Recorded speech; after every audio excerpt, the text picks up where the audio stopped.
وسلام على عباده الذين اصطفى اما بعد فاعوذ بالله من الشيطان الرجيم بسم الله الرحمن الرحيم قل هل يستوي الذين يعلمون والذين لا يعلمون وقال النبي صلى الله عليه وسلم طلب العلم فریضۃ علی کل مسلم۔ محترم بزرگوں، نوجوان بھائیوں، عزیز بچوں اور میری ماں اور بہنوں، اللہ تعالیٰ کا شکر اور احسان ہے کہ اللہ تبارک و تعالیٰ نے ہمیں ایک علمی، دینی، دعوتی و تربیتی مجلس میں شرکت کرنے کا موقع عنایت فرمایا۔ یہ بڑی سعادت مندی کی بات ہے اور بڑی ہی نیک بختی کی بات ہے، کیونکہ اللہ تعالیٰ اللہ کے رسول صلی اللہ علیہ وسلم فرماتے ہیں وَمَن يُرِيدِ اللَّهُ بِهِ خَيْرًا يُفَقِّهُ فِي الدِّينِ، اللہ جس کے ساتھ بھلائی کا ارادہ چاہتا ہے تو اللہ تعالیٰ اسے دین کی سمجھ عطا فرماتا ہے۔ اس لیے ہمیں چاہیے کہ آج ہم علم دین کے حصول کے لیے یہاں پر اکٹھا ہوئے ہیں، اور اللہ تعالیٰ جس کے ساتھ بھلائی کا ارادہ کرتا ہے تو ہمارے ساتھ اللہ نے بھلائی کا ارادہ کیا اور ہمیں اس بات کی ہدایت اور توفیق عطا فرمائی کہ ہم جو ہیں اللہ تبارک و تعالیٰ کی اس بابرکت مجلس میں شرکت کریں۔ یہ اللہ کے رسول صلی اللہ علیہ وسلم کے نزدیک بھی محبوب مجلس تھی، چنانچہ ایک دفعہ کی بات ہے، اللہ کے رسول صلی اللہ علیہ وسلم مسجد نبی میں تشریف لائے تو صحابہ کرام کے دو گروہ آپ نے دیکھے۔ السلام علیکم، السلام علیکم، ہاں بالکل۔ تو نبی کریم صلی اللہ علیہ وسلم مسجد میں تشریف لائے، آپ نے دیکھا کہ بعض صحابہ کرام عبادت میں مشغول ہیں، نفل پڑھ رہے ہیں، سنتیں پڑھ رہے ہیں، ذکر و اذکار کر رہے ہیں، اور اسی طریقے سے دعا و مناجات کر رہے ہیں۔ دوسری جماعت دیکھا کہ وہ صحابہ کرام آپس میں جو ہے مذاکرہ کر رہے ہیں، تعلیم کو حاصل کر رہے ہیں، ایک دوسرے سے مسئلے مسائل سیکھ رہے ہیں، سن رہے ہیں۔ تو آپ نے فرمایا انتم علی خیر وانتم علی خیر، کہ تم بھی اچھا کام کر رہے ہو، تم بھی اچھا کام کر رہے ہو۔ پھر نبی کریم صلی اللہ علیہ وسلم آ کر ان صحابہ کرام کی جماعت میں بیٹھے جو صحابہ کرام علم حاصل کر رہے تھے، علمی مذاکرہ کر رہے تھے، علم کے بارے میں ایک دوسرے سے سوال و جواب کر رہے تھے۔ تو کیا معلوم ہوا اس سے یہ معلوم ہوا کہ علم کی دین اسلام میں بڑی اہمیت ہے، علم کی بڑی فضیلت ہے، لہذا ہمیں علم حاصل کرنا چاہیے۔ علم انسان کو بلند مرتبے تک پہنچاتا ہے، تعلیم انسان کو اچھے برے کے فرق سے واضح کرتی ہے، تعلیم انسان کو جو ہے نیکی کی طرف گامزن کرتی ہے، گناہ اور برائی سے روکتی ہے۔ تعلیم ایک مومن اور مسلمان کا بہت بڑا ہتھیار ہے، تعلیم ایک روشنی ہے، تعلیم جو ہے جہالت کو دور کرتی ہے، علم جو ہے وہ اجالا ہے اور جہالت تاریکی ہے۔ اس لیے ہمیں علم حاصل کرنا چاہیے۔ علم کے حصول کے لیے آپ دیکھیں گے صحابہ کرام رضی اللہ تعالی عنہم بڑی محنت کرتے تھے، بڑی جستجو کرتے تھے۔ نبی کریم صلی اللہ علیہ وسلم کے آنے سے پہلے مکہ کے اندر چند گنے چنے لوگ تھے جن کے پاس علم تھا، باقی تمام لوگ جاہل تھے، ان پڑھ تھے، ان کے پاس کوئی علم نہیں تھا۔ لیکن اللہ کے رسول صلی اللہ علیہ وسلم آئے تو آپ کو اللہ نے نبوت سے سرفراز فرمایا، نبوت کا تاج آپ کے سر پر رکھا، نبوت عطا فرمائی۔ تو آپ صلی اللہ علیہ وسلم پر پہلی جو آیت اتری وہ تعلیم سے متعلق تھی، علم سے متعلق تھی۔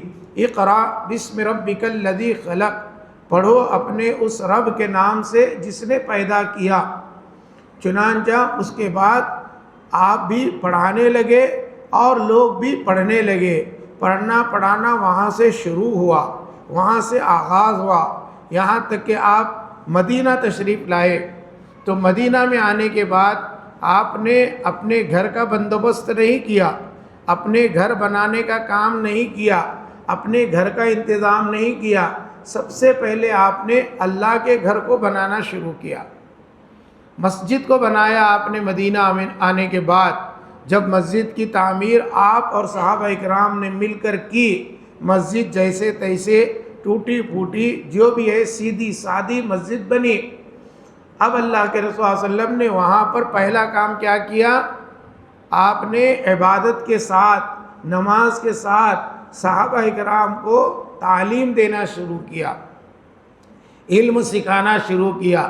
چنانچہ جو ہے صحابہ اکرام میں بعض صحابہ اکرام ایسے تھے جنہوں نے اپنا اوڑھنا بچھونا تعلیم کو بنایا، اپنا اٹھنا بیٹھنا علم کو بنایا۔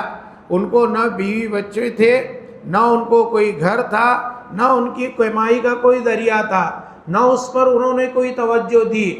بس ان کا ایک ہی کام تھا کہ اللہ کے رسول صلی اللہ علیہ وسلم کی صحبت میں رہیں اور آپ صلی اللہ علیہ وسلم کے زبان مبارکہ سے جو بھی علمی باتیں نکلیں، جو بھی علم کے موتی بکھرنے لگیں، وہ ہم چن لیں، وہ ہم حاصل کر لیں۔ نتیجتاً یہ ہوا کہ ان کا نام پڑا اصحاب صفہ۔ کیا نام پڑا ان کا؟ اصحاب صفہ، چبوترے والے۔ مسجد نبی کے اندر ایک چبوترا تھا، وہیں پر وہ بیٹھے رہتے، کہیں نہیں جاتے۔ نماز کا وقت ہوتا، وضو کرتے، نماز پڑھتے، بیٹھ جاتے۔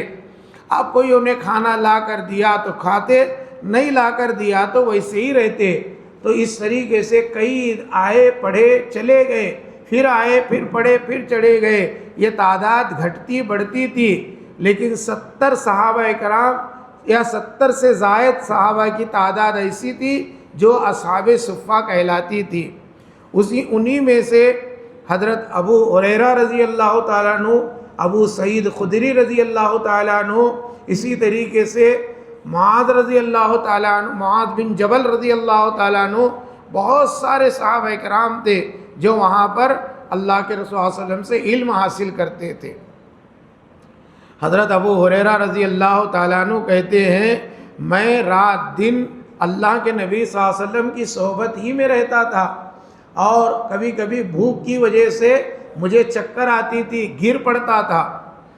چنانچہ لوگ میرے اوپر سے مجھے انگل کر، میرے اوپر قدم رکھ کر چلے جاتے تھے، اور لوگوں کو یہ گمان ہوتا تھا کہ ان کو مرگی کی بیماری ہے۔ حالانکہ مجھے مرگی کی بیماری نہیں تھی، فاقے کی اور بھوک کی وجہ سے، کھانا پیٹ میں نہ ہونے کی وجہ سے میں چکر آ کے گرتا تھا۔ یہ کیا تھا؟ علم کا شوق تھا، علم کا شوق تھا، علم کی لگن تھی، علم حاصل کرنے کا جذبہ تھا۔ اس لیے وہ کھانا پینا، دنیاوی زندگی کے چیزوں سے فائدہ اٹھانا، یہ تمام چیزوں سے دور رہتے تھے، بس وہ علم ہی علم حاصل کرتے تھے۔ اور اس کے بعد آپ دیکھیں گے حضرت عمر فاروق رضی اللہ تعالیٰ عنہ اپنے ساتھ جو ہے اپنے پڑوسی کو انہوں نے دوست بنایا۔ کہا دیکھو جی تمہارے بھی بال بچے ہیں، میرے بھی بال بچے ہیں، کمانا دھمانا بھی ہمارے پیچھے لگا ہوا ہے، لہذا ہم ایسا کرتے ہیں ایک دن میں نبی کریم صلی اللہ علیہ وسلم کی خدمت میں بیٹھتا ہوں، اور ایک دن تم اللہ کے نبی صلی اللہ علیہ وسلم کی خدمت میں بیٹھنا۔ جس دن میں بیٹھوں گا اس دن تم کام دھندے پر چلے جانا، کام دھندا کرنا، پیسے کمانا، پھر چلے آنا۔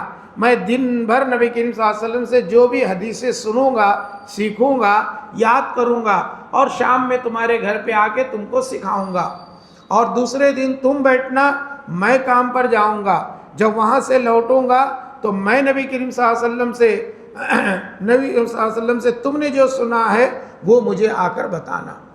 تو یہ کیسا جذبہ تھا، یہ کیسا شوق تھا میرے پیارے بچوں، اور جو ہے میرے نوجوان بھائیوں اور میری ماں اور بہنوں۔ اسی طرح جو ہے خواتین کے اندر بھی یہ جذبہ کافی معجزن تھا۔ ام عطیہ رضی اللہ تعالیٰ عنہ بیان فرماتی ہیں کہ میں نے سورہ قاف کو جمعہ کے دن اللہ کے نبی صلی اللہ علیہ وسلم سے سن کر یاد کیا، یعنی میں نے پڑھا نہیں، میں نے اس کو دیکھا نہیں، بس میں جمعہ میں پہلے آتی تھی، اول وقت مسجد میں آ کر بیٹھتی تھی، اور اللہ کے صلی اللہ علیہ وسلم ممبر پر چڑھتے تھے، حضرت بلال اذان دیتے تھے، پھر اللہ کے نبی صلی اللہ علیہ وسلم خطبے میں سورہ قاف پڑھتے تھے، اور میں غور سے سنتی تھی، سن کر مجھے سورہ قاف یاد ہوا۔ اور ایسے ہی دیکھیں گے آپ ام المومنین حضرت عائشہ رضی اللہ تعالیٰ عنہ اتنی زبردست عالمہ و فاضلہ تھی، اتنی زبردست تھی، بعض معاملات میں صحابہ کو وہ علم نہیں ہوتا تھا، وہ علم ام المومنین حضرت عائشہ کو تھا، اور اس کا اعتراف کرتے تھے صحابہ اکرام، ہاں ہم سے بھول ہو گئی، ہم سے غلطی ہو گئی، ہم کو یہ مسئلہ نہیں معلوم تھا، ام المومنین عائشہ نے ہم کو یہ بتایا۔ ایسے بہت سارے واقعات آپ کو کتب احادیث میں ملیں گے۔ تو اسی طریقے سے اسی طریقے پر بعد کے ادوار میں بہت سے لوگ آئے۔ میں بتاؤں 50 ہجری میں، 50 ہجری نبی کریم صلی اللہ علیہ وسلم کے انتقال کے تقریباً جو ہے 39 سال بعد امام زہری پیدا ہوئے۔ امام زہری سن 50 ہجری میں پیدا ہوئے، اور وہ علم کے اتنے شوقین اور علم کے اتنے جو ہے تڑپ رکھنے والے تھے کہ وہ روزانہ صبح ہوتی ایک صحابی کے گھر جاتے، رات تک یہی ان کا کام تھا، صحابیہ کے گھر جاتے، کہا کوئی آپ کے پاس حدیث ہے، آپ کے پاس کوئی حدیث ہے، آپ کے پاس کوئی حدیث ہے؟ تو جن کے پاس حدیث ہوتی وہ لکھ لیتے، وہ یاد کرتے، اور اتنا علم انہوں نے حاصل کیا۔ ان کی بیوی کا بیان ہے، مجھے جو ہے 100 سوکنے اگر امام زہری کر کے لاتے تو اتنا تکلیف نہیں ہوتی جتنی تکلیف مجھے ان کی کتابوں سے ہوئی۔ سوچئے 1 سوکن ایک عورت برداشت نہیں کر سکتی، لیکن 100 سوکنے بھی لاتے تو مجھے اتنی تکلیف نہیں ہوتی جتنی انہوں نے کتابیں لائی ہیں اور کتابیں پڑھتے ہیں، رات دن یہ علم حاصل کرنے میں رہتے ہیں۔ لیکن آج ہمارا کیا جذبہ ہے؟ ہم کو بلایا جاتا ہے، فون کیا جاتا ہے، عالم آ کر انتظار کرتے بیٹھتے ہیں۔ ہاں، ہمارے علم کا جذبہ دیکھیے اور ان کے علم کا جذبہ دیکھیے۔ ایک اور امام کی بات میں آپ کو سناتا ہوں، امام ابن جوزی رحمۃ اللہ علیہ ایک بہت بڑے امام گزرے ہیں، کافی علم ان کے پاس تھا، ہزاروں کتابیں انہوں نے لکھی، ہاتھ سے لکھی بیٹا، ہاتھ سے۔ اس وقت جو ہے پرنٹنگ پریس نہیں تھا، اس وقت گوگل نہیں تھا، اس وقت انٹرنیٹ نہیں تھا، اس وقت جو ہے ایسے بڑے بڑے پریس اور جو ایسے بڑے بڑے مشینریاں نہیں تھی، اس کمپیوٹر نہیں تھا، اس وقت ہاتھ سے لکھتے تھے، درخت کے جو ہے وہ شاخیں کاٹتے تھے، اس کو چھیلتے تھے، پھر وہ سیاہی میں ڈبوتے تھے، پھر اس سے لکھتے تھے۔ انہوں نے اپنی زندگی میں ہزاروں کتابیں اپنے ہاتھ سے لکھی۔ امام ابن جوزی تقریباً 582 میں یا 508 میں ان کی پیدائش ہے، 508 ہجری میں، اور 624 میں ان کا غالباً انتقال ہوا ہے، 624 نہیں بلکہ 597 میں ان کا انتقال ہوا، 508 میں پیدا ہوئے اور 596 میں ان کا انتقال ہوا، 596 ہجری میں۔ چنانچہ جو ہے انہوں نے مرنے سے پہلے وصیت کی اپنے خاندان والوں کو، گھر والوں کو، دیکھو میرے جو قلم کے لکھے ہوئے تراشے ہیں وہ تمام تراشے میں نے ایک روم میں جمع کر دیے ہیں، اس روم کے اندر کے تراشے میں نے محفوظ کر لیے ہیں، جس دن میرا انتقال ہو جائے اس دن جو ہے میرے یہ تمام لکھی ہوئی کتابوں کے قلم کے تراشے وہ نکالے جائیں، میرے غسل کا پانی اسی سے گرم کیا جائے۔ کیا کہہ رہے ہیں؟ میرے غسل کا پانی اسی سے گرم کیا جائے، ممکن ہے اس پانی سے مجھے غسل دیں گے، اللہ تبارک و تعالیٰ کو مجھ پر رحم آئے گا کہ جو ہے کم سے کم انہیں اتنا علم، اتنی کتابیں اس نے لکھی ہیں اور اتنا اس کے پاس علم تھا، اور کہ اس کے تراشے سے پانی غسل کا گرم کیا گیا، اس سے غسل دے کر کفن پہنایا گیا۔ پھر بھی بتاتے ہیں جو ہے اس وقت کے معاصرین کہ جو ہے وہ تراشے بچ گئے تھے، اتنا پانی گرم کرنے کے بعد بھی وہ تراشے باقی رہے۔ تو ان کی سوچ کیا تھی، ان کا علم کتنا بڑا تھا، ہزاروں کتابیں انہوں نے لکھی ہے، کئی جلد 40 50 جلدوں میں بعض کتابیں ان کی ہیں، لیکن وہ جو ہے کیا کیے، اپنے عمر کے آخری حصے میں یہ وصیت کیے، چنانچہ ان کے وصیت کے مطابق ان کو اسی سے غسل دیا گیا۔ تو یہ ہمارے اسلاف تھے، یہ ان کا شوق تھا، یہ ان کی لگن تھی، یہ ان کی دلچسپی تھی، اپنے جو ہے کہنا چاہیے کہ علم حدیث سے، علم قرآن سے۔ تو آج ہمیں بھی شوق ہونا چاہیے، ہمیں بھی شوق ہونا چاہیے۔ شوق بہت بڑی چیز ہے، آدمی کو جس بات کا شوق ہوتا ہے اس کے پیچھے وہ دیوانہ وار بھاگتا ہے، دیوانہ وار بھاگتا ہے۔ جس آدمی کے اندر شوق نہیں ہے اس کا کچھ بھی نہیں ہے۔ ہر آدمی کو کسی نہ کسی چیز کا شوق ہوتا ہے۔ تو ہمیں کس بات کا شوق ہونا چاہیے پیارے بچوں؟ علم حاصل کرنے کا شوق ہونا چاہیے۔ امام مالک رحمۃ اللہ علیہ کے بارے میں آپ نے سنا ہوگا، امام مالک بہت بڑے عالم تھے، امام شافعی بہت بڑے عالم تھے، امام حنیفہ بہت بڑے عالم تھے، امام احمد بن حنبل بہت بڑے عالم تھے، اسی طریقے سے جو ہے امام بخاری بہت بڑے عالم تھے، امام مسلم بہت بڑے عالم تھے، امام جو ہے امام جو ہے ابو داؤد بہت بڑے عالم تھے۔ ایک لمبی فہرست ہے۔ علامہ ابن تیمیہ بہت بڑے عالم تھے، جو نے جیلوں کے اندر انہوں نے لکھا ہے۔ دور نہ جائیے، خود مولانا ابوالکلام آزاد رحمۃ اللہ علیہ۔ کون ہے یہ مولانا ابوالکلام آزاد؟ بہت بڑے مفسر تھے، بہت بڑے مفکر تھے، بہت بڑے ادیب تھے، بہت بڑے محدث تھے، بہت بڑے خطیب تھے، بہت بڑے قلم کار تھے۔ انہوں نے البلاغ لکھنا شروع کیا عمر کے جو ہے 8 سال 9 سال کی عمر میں۔ پیپر لکھتے تھے، کلکتہ سے چھپتا تھا، لوگ ہاتھوں ہاتھ پیپر لیتے تھے۔ اس وقت ان کا پیپر پڑھنے کے لیے لوگ انتظار کرتے تھے۔ انگریز لوگ نے جو ہے ان کے پیپر کو بندی ڈال دی، البلاغ پر بندی ڈالی، الہلال انہوں نے شروع کیا، اس پر بندی ڈالی۔ البلاغ، الہلال ان کے مشہور اس وقت کے یہ تھے۔ ان کی کتابیں آپ پڑھو، تذکرہ ہے، اور اسی طریقے سے دوسری اور کتابیں ہیں کہ اتنی زبردست کتابیں ہیں۔ ان کو جیل میں ڈالا گیا، 15 سال تک یہ جیل کی سزائیں کاٹے انگریزوں کے خلاف۔ تو انہوں نے تفسیر لکھی قرآن کے اندر، قرآن کے اندر تفسیر لکھی۔ کیا لکھی تفسیر؟ ترجمان القرآن۔ کیا نام ہے تفسیر کا؟ ترجمان القرآن۔ تو ان کی تفسیر کو بھی جلا دیا گیا۔ انہوں نے دوبارہ تفسیر جیل کے اندر لکھی۔ دیکھو، بغیر کتاب کے انہوں نے جیل کے اندر بیٹھ کر دوبارہ تفسیر لکھی۔ بہت بڑا علم تھا۔ آج کوئی عالم تفسیر لکھے گا تو 10 کتابیں سامنے رکھ کر لکھنا پڑتی ہے، یہ علم تھا۔ تو بات لمبی ہو رہی ہے، صرف میں آپ لوگوں کو شوق دلانا چاہتا ہوں۔ ہندوستان کی آزادی کے بڑے بڑے ہیرو میں ایک نام سب سے بڑا مولانا ابوالکلام آزاد ہے، اس کو یاد رکھو۔ سردار ولبھ بھائی پٹیل ان کی عزت کرتے تھے، گاندھی جی ان کا انتظار کرتے تھے، نہرو جو ہے ان سے مشورہ لیتے تھے اور وقت لیتے تھے۔